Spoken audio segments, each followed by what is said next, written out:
Hey guys, so I'm talking today about the linguistical and cultural differences from the United States to the United Kingdom. We both speak English, but our Englishes are very different. Um, I lived in the UK for a semester when I was in college, and I absolutely loved it. But I was the only person who was living at the dorm who understood their version of English because I still have relatives who speak that version of English. The first night we had gone out, this guy walks up to us and goes, "Do you have a torch?" And everybody's looking at him funny, and I'm like, "No, none of us smoke." And they all look at me and they're like, "How would you know that?" And I'm like, "It's what my uncle says. Whenever he needs a light for a cigarette, he asks, 'Do you have a torch?'" Another night we had somebody come up to us and say, "Do you have a fag?"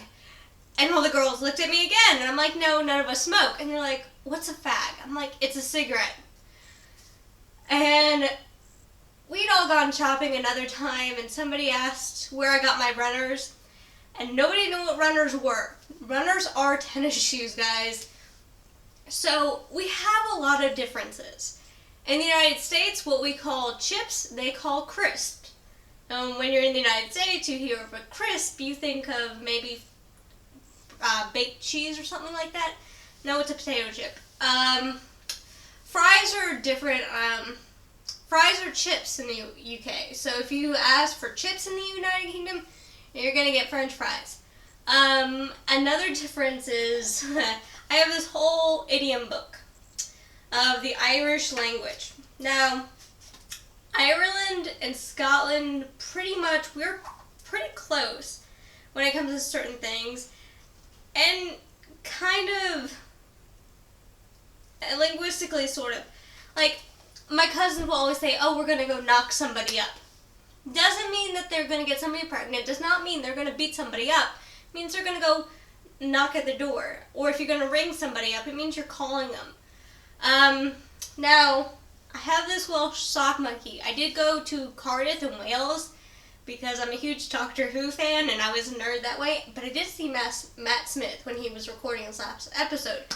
Now, culture-wise, I know a lot of people miss out on a lot of the culture cues between the UK and the US, and even Ireland and Scotland.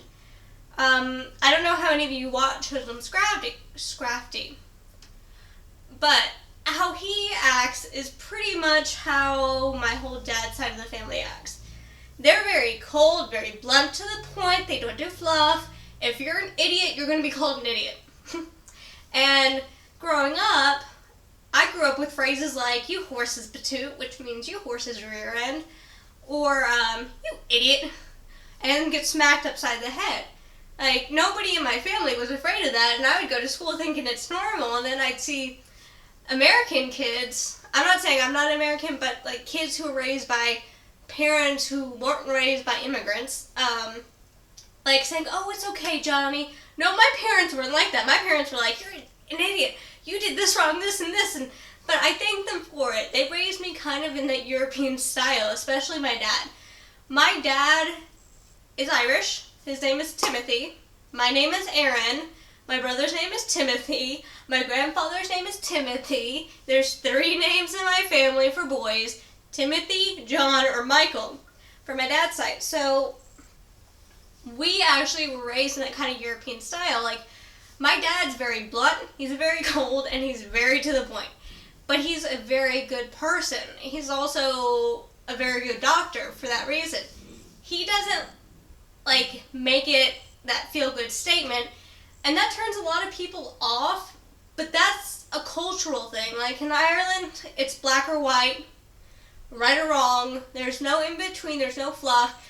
There's no, you kind of did something wrong, but you really didn't. No. It's blatant. You're right or you're wrong. Another thing that's culturally different is cussing. In the United States, it's frowned upon, but in Ireland and Scotland, oh my god. It's like every other word's the F word. And a lot of people say they can't understand Scots people drunk. I wouldn't agree. There's one group of people, and I don't mean to offend anybody from this part of England, But oh my god, does it sound like it's a whole nother language. And that's York. I've been to York. I love York. But the Yorkshire dialect of English, holy smokes. I was walking around Disney one day with my mom, and we hear somebody with a British accent talking, and my mom looks at me and she goes, is she speaking English? I said, yeah, she's probably from York. It's totally different. Like, I can understand drunk Scots people I met in Edinburgh better than I could a sober person from York. It's really bad. And when I was studying over there, one of my professors even pointed that out. She was actually from Shrewsbury, England. And she goes, those people from York, I can't even understand. I've lived here my whole life. She's like, those are the people that we really can't understand. Scots, you can understand if you listen to them enough. Another cultural difference that I've noticed being in between the two is our acceptance of certain habits. Like, okay, we all see this in the US as peace, either way. Don't do that in the UK, because this means V for victory, this means up yours. So be careful with symbolism, because when we were there, everybody kept doing this in pictures, and I'm like, guys, that means up yours. And they're like, what? And one of the professors turns around and sees us doing it, and she's like, yeah, it means up yours, because that's what Winston Churchill used to do all the time. So there's a lot of symbols that get misconstrued between the two groups of people. Another thing is, when I was over there in England, I don't know if it's changed since I was over there, I kind of noticed that there's a lot of animosity. Like, in America, we have, like, this animosity towards Mexicans coming in, or Mexican Americans. In England, it seemed like Indians, because one of the girls who came over with us, she was from India. She was so sweet, like, one of the sweetest people I ever met. And she kept getting dirty looks, and I could never understand why. And, like, it bothered me. It really did, because I've been raised not to see race, gender, ethnicity, identity, all that, because you have to accept people for who they are. Well, that really did bother me, and it was just so different, but at the same time, it's something we see in the United States. Another thing that I noticed in the United Kingdom, at least, when they see a group of people who are really loud, really obnoxious, out there, like, bothering other people, they automatically assume that they're Americans. And we'd gone from our dorms, which were in the center of London, right off Trafalgar, we were going to this bar called The Rocket. And on the tube ride over, I was the really quiet one out of the group. Like, I don't act like the atypical American, apparently. And they were all, like, being super duper crazy. And everybody saw us all get on at the same time. They saw me talking to them. And I sat down. And I went to get up to give this woman my seat because I could see she was elderly. And none of the other students were really paying attention. And when I did that, the woman who was sitting next to me looked at me and goes, those Americans, they don't understand what they're doing, they don't pay attention, they don't really care about anybody. And I just went along with it. I'm like, yeah, they kind of were raised differently. And she's like, I just couldn't take it. I mean, if that was my child, I would have to spank them. Like, that's not something you hear in America. Like, spanking is, according to many Americans, it's horrible. You're going to make your child a murderer. I didn't turn out to be a murderer. And I find it really funny. Now, comparing groups of people in the UK, this is where it becomes fun. So if you take Hoodlum Scrafty and Duncan Knee Deep and compare them. Alright, so Hoodlum Scrafty comes off as very cold, he's very blunt, he curses, he is very crass. And you have Duncan Knee Deep, who's like this happy guy, who he also cusses, but he's like more friendly and approachable, while Hoodlum Scrafty's like kind of scary. That's the difference between somebody from Wales and somebody from Scotland.